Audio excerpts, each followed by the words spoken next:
the hand came out of nowhere. 1 second Linda Okafor was standing at the edge of the room with a glass of champagne and a conversation she was only half paying attention to.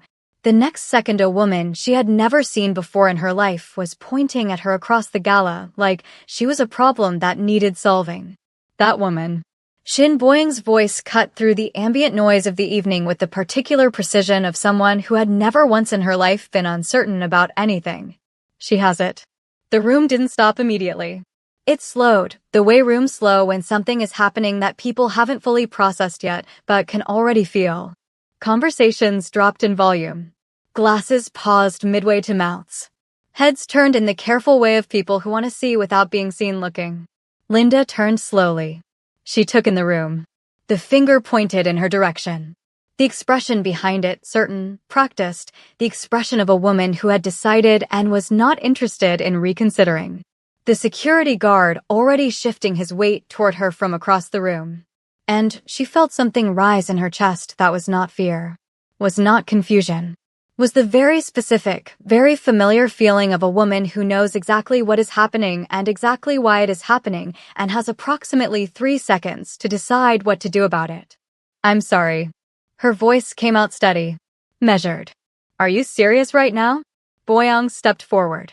She was immaculate, deep red gown, hair swept up perfectly, the kind of woman who moved through expensive rooms like she had been installed in them. You were near the display. I saw you. I was standing in a room, Linda said, along with over 200 other people. The necklace is mine. Precise. Final. It has been mine since I walked through that door. It looks exactly like. Then perhaps, Linda said, and her voice had dropped now to something quieter and more dangerous than before, you should look more carefully before you point fingers at people in public. Boyang's eyes moved to the necklace around Linda's neck. Just for a moment. Just long enough. And something shifted in her expression, not doubt, something harder than doubt. The decision of a woman who had already committed to a position in front of a room and was not going to walk it back now regardless of what the evidence was doing. The security guard reached Linda. Ma'am, if you could just... Don't. She held up one hand. Not raised in aggression. Just final. A wall. Do not touch me. We just need to verify. I said do not touch me. The guard stopped.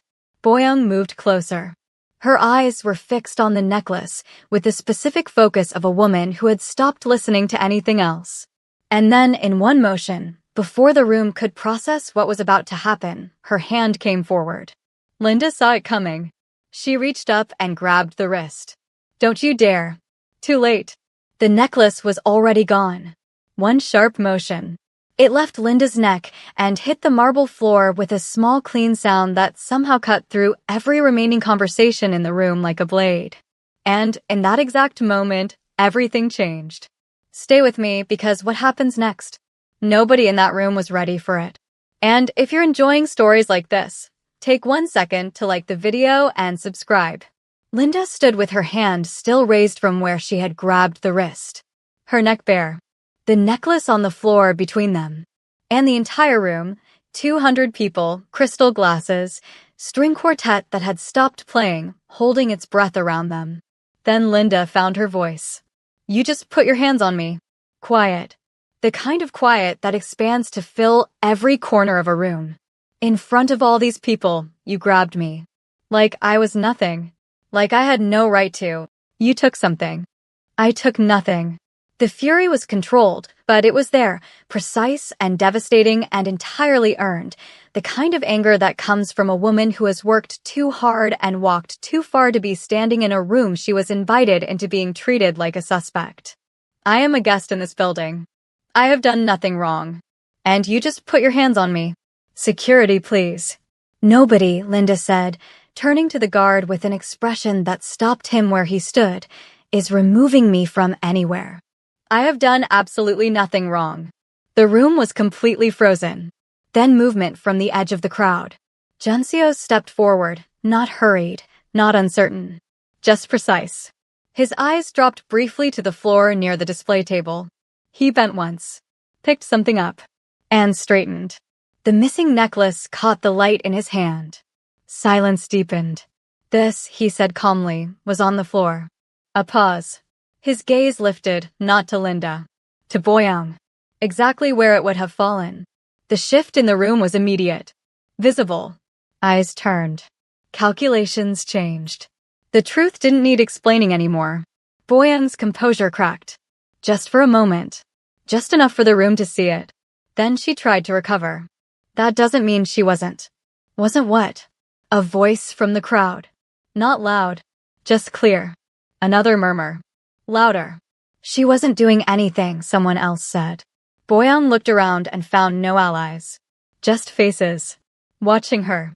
Waiting for an explanation that was not going to come because there wasn't one.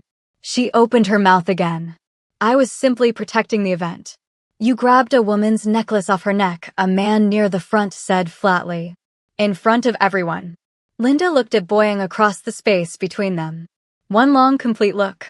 The look of a woman who has been violated in public and is choosing her final words very carefully because she knows the room is listening and she will not waste them. I hope, Linda said quietly, whatever you were trying to prove tonight was worth it.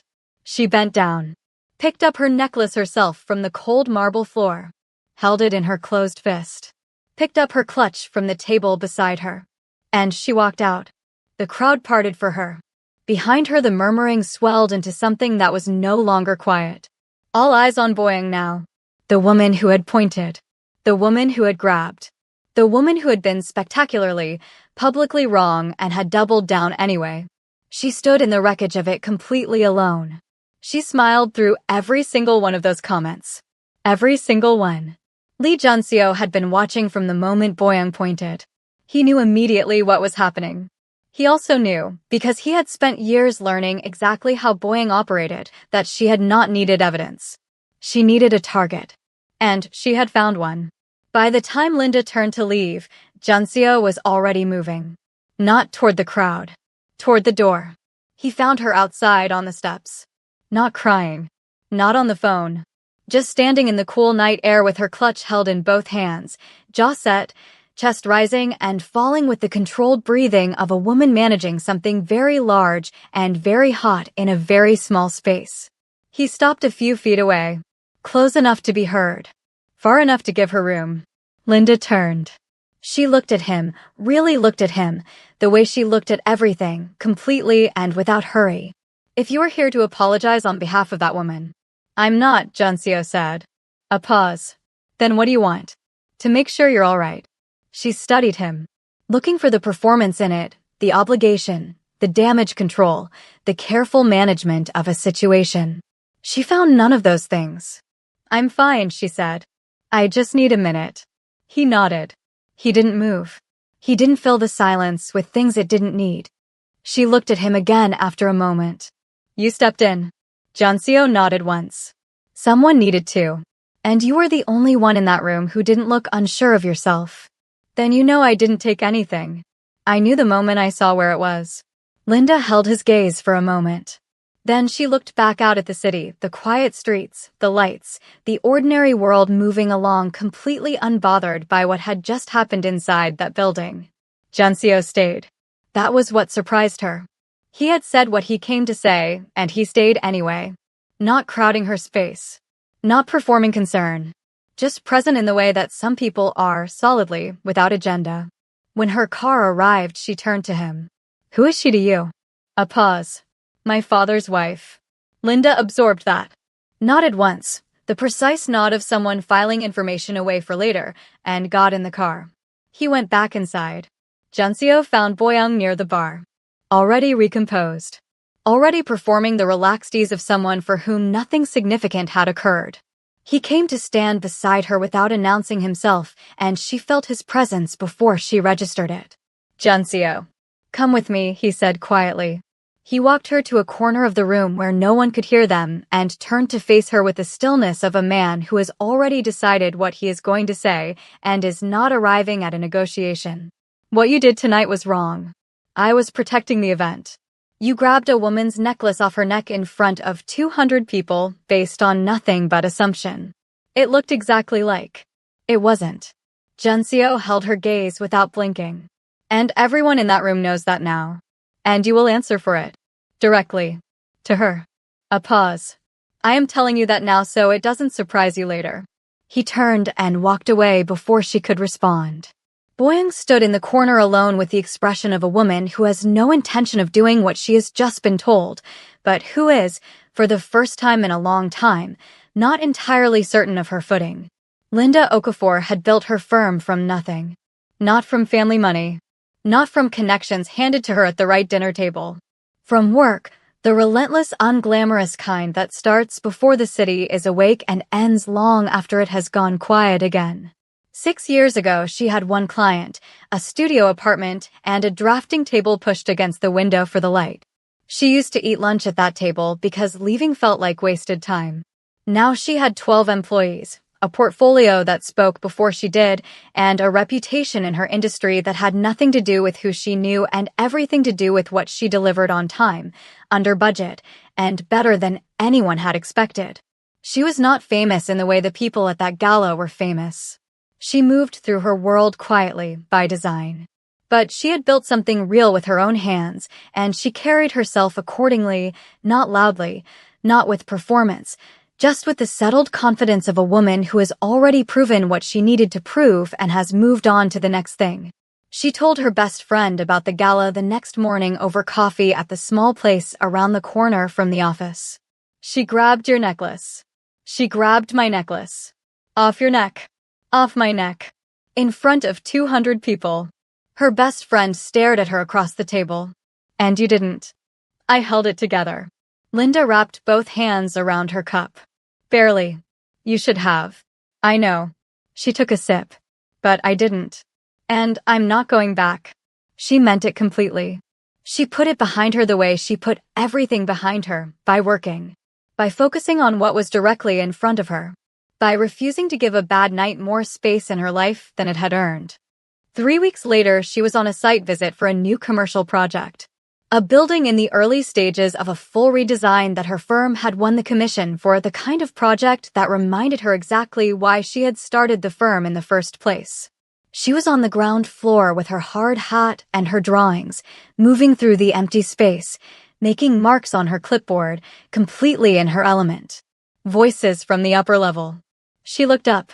Junseo looked down. The recognition landed on both sides at exactly the same moment. He came down. Linda waited, not because she was eager, but because walking away from a coincidence was not something she did. Ms. Okafor. You know my name. I looked into it after that night, Junseo said. I wanted to make sure you were all right. Linda looked at him steadily. You looked into me. Yes. That's either very considerate or very strange. Probably both. Something moved at the corner of her mouth. Not quite a smile. The shape of one. I'm fine, she said. I was fine that night too. Once I got outside. I know. He paused. I'm sorry for what happened. You didn't do anything. I know. I'm sorry anyway. She looked at him for a moment, the directness of him, the way he said things without wrapping them in anything unnecessary. You're connected to this building, she said. Not a question. She had done her own research after that night. She always did her research. Silent investor. So that woman is my father's wife, Junseo said. Yes. Linda absorbed that. That must be complicated. It is. A pause settled between them. Comfortable, somehow, for two people who barely knew each other and had met under the worst possible circumstances. There's a coffee place 2 blocks from here, Junseo said. Nothing complicated. Just coffee. Linda looked around at the empty floor. The exposed wiring. The dust catching the afternoon light. Then back at him. Fine, she said. Coffee. Coffee became 2 hours. 2 hours became a second meeting, dinner this time, his suggestion, a quiet restaurant with no performance required from either of them. Then a third meeting. Then a fourth. They fell into a rhythm without naming it, the particular rhythm of two people who are both too self-aware to pretend something isn't happening and too careful to rush it. Junseo pursued Linda the way he did everything quietly, intentionally, without crowding her space. He showed up consistently. He remembered everything. The name of the project she was most proud of. The way she took her coffee.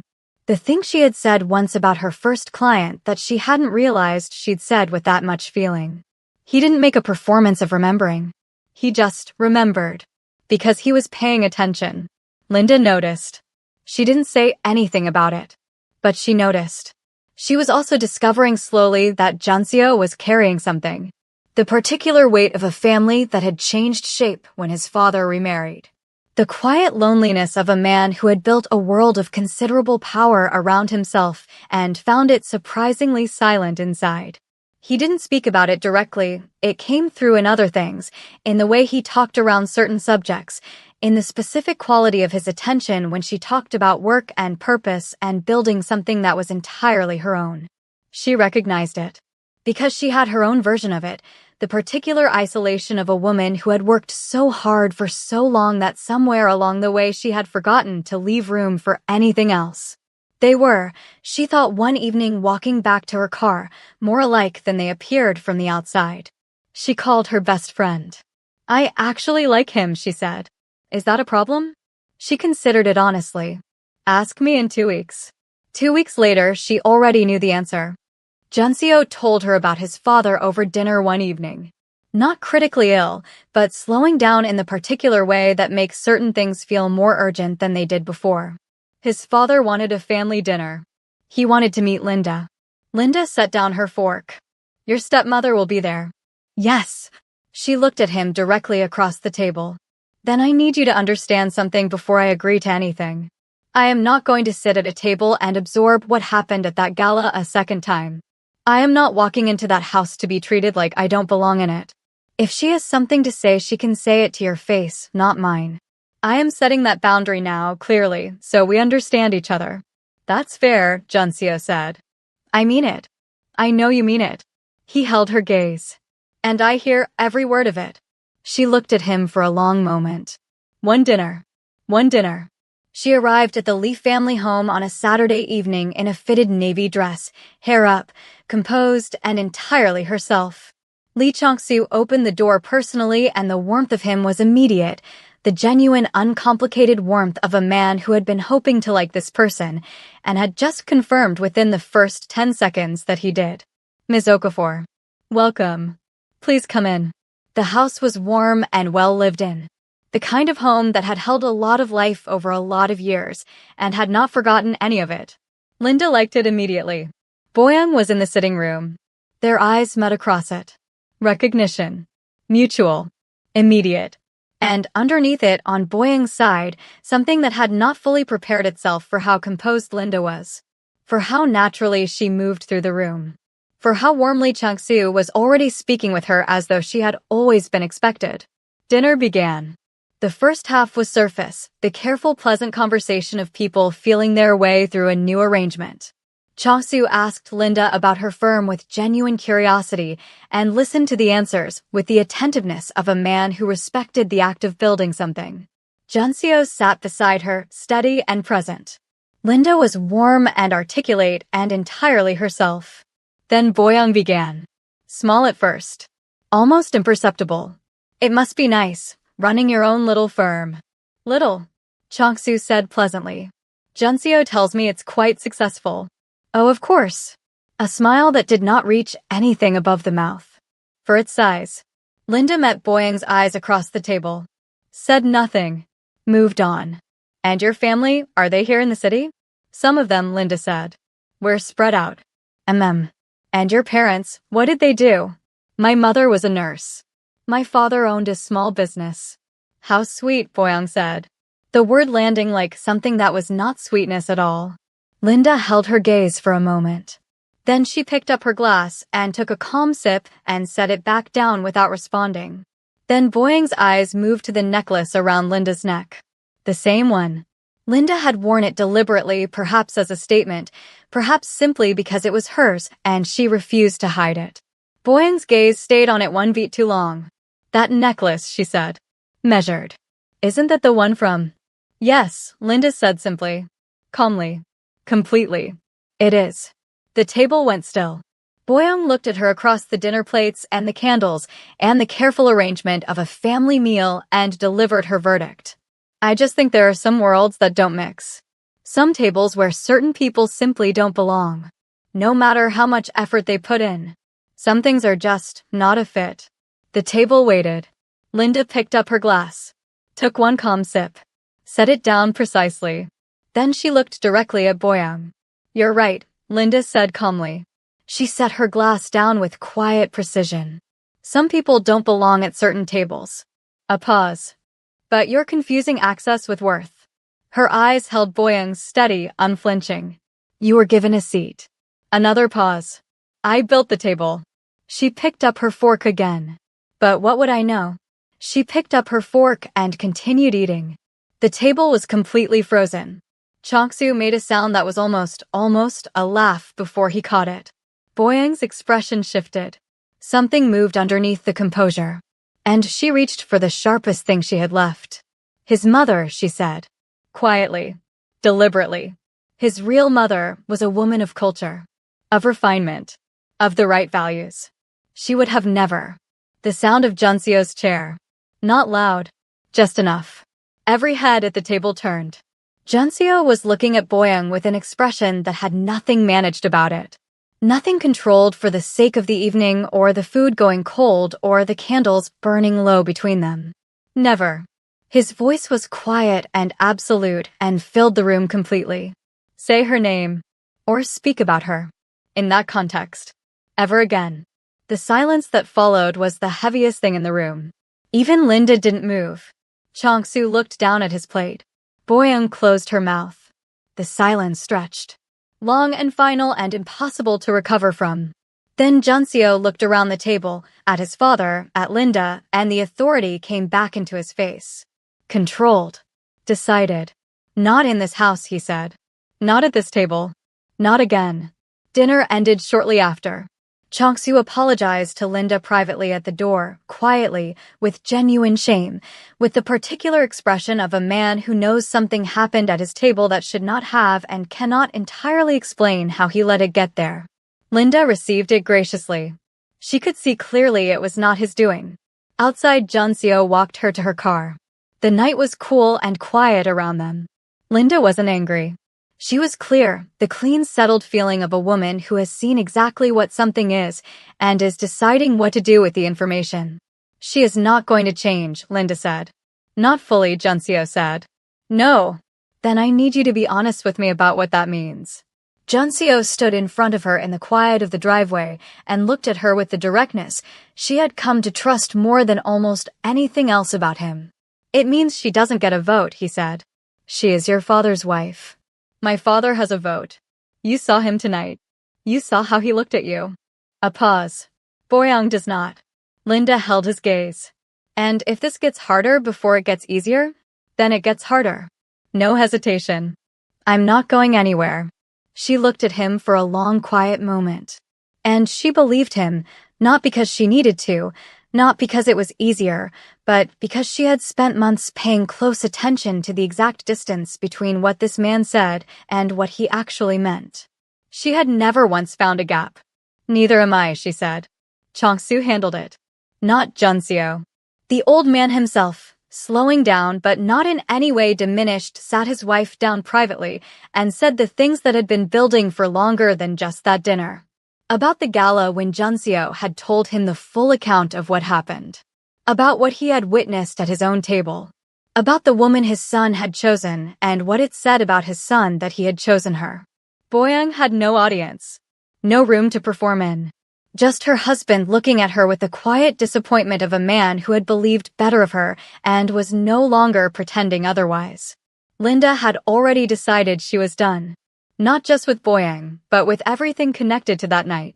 Including Junseo. She had worked too hard for her peace to negotiate it now. Boyoung came to Linda's office 3 days later. Alone. During working hours. Into Linda's space, the office Linda had built, the walls covered in her drawings, the shelves lined with her models, every surface carrying the evidence of a woman who had made something entirely her own. Linda looked up from her drafting table and saw Boyoung standing in the doorway. She said nothing, just waited. Boyoung came in. She looked around the office slowly, taking it in. Then she turned. "I was wrong," Boyoung said. The words didn't come easily. That much was clear. At the gala. At dinner. A pause. I misjudged you. Linda didn't respond immediately. She just looked at her, taking her time, the way she always did. Yes, Linda said finally. You did. Silence stretched between them. I'm not asking for anything beyond basic respect, Linda continued. No performance. No revision of what happened. Just respect. Boyoung held her gaze. You'll have it. It wasn't warm. It wasn't friendly. But it was real. That evening Junseo took Linda somewhere she had mentioned once in passing, casually, 3 conversations ago, not even certain he had been paying full attention at that particular moment. He had been paying attention. A rooftop restaurant with a view of the city she had spent 6 years building her life in. Quiet. No occasion named. No performance required from either of them. Just a table and the city and the particular ease of 2 people who have been through something together and come out the other side, still standing and still chosen. Linda looked at him across the table with the city spread out below them and felt something she had not felt in a long time. Still. Quietly, completely still. The particular stillness of a woman who has stopped waiting for the next problem and is simply here. You remembered, she said. I remember everything you tell me, Junseo said simply. She smiled. A real one, unguarded and warm and entirely hers. That's either very sweet, she said, or very dangerous. Junseo looked at her across the candlelight with the particular expression of a man who has found something he was not looking for and has decided, quietly and without announcement, that he is not letting it go. Then I'll be both, he said quietly. Linda laughed. And the city moved below them, unhurried, completely unbothered, belonging to no one's timeline but their own. And just like that, the woman they tried to humiliate walked out with something none of them could touch. Not status. Not approval. Respect. If you stayed till the end, you already know, some people don't need to be given a seat. They build their own table. If you believe that, hit like and subscribe for more stories like this.